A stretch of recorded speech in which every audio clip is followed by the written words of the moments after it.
Quelque chose ici qui ressemble beaucoup aux équations. La seule différence, c'est ce symbole-là que vous connaissez déjà. C'est strictement inférieur. On connaît également strictement supérieur. Et donc inférieur ou égal, et supérieur ou égal. Donc on va utiliser ces symboles-là dans une inéquation. C'est la seule différence avec l'équation, c'est ce symbole. Pour résoudre, ça va être comme pour les équations. On va essayer d'isoler les x d'un côté et les nombres seuls de l'autre côté. Donc par exemple 3x, il est bien à gauche, on va le laisser.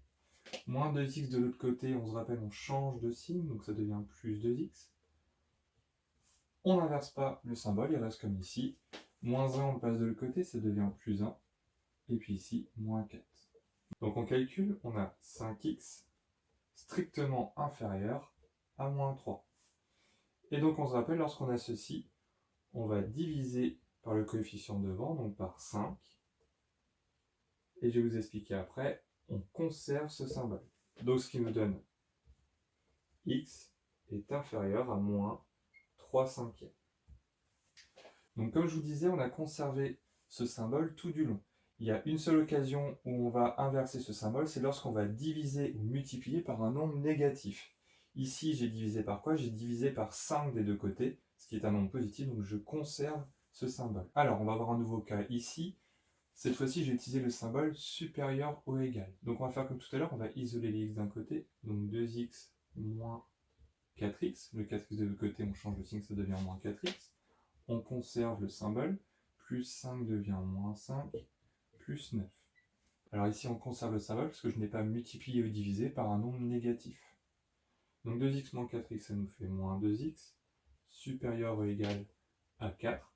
De la même façon, hein, je conserve le symbole, je n'ai pas fait d'opération. Et donc ici, on va diviser par le coefficient.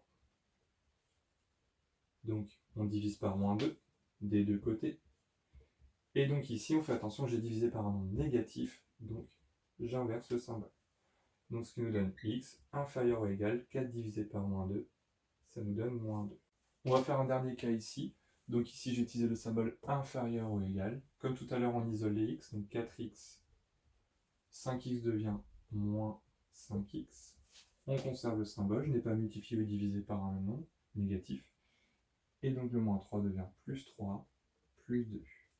Donc 4x moins 5x, ça fait moins x, inférieur ou égal à 5.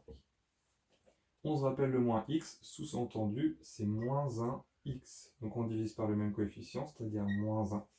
De l'autre côté, pareil. Et donc on a divisé par un nombre négatif, donc on inverse le symbole.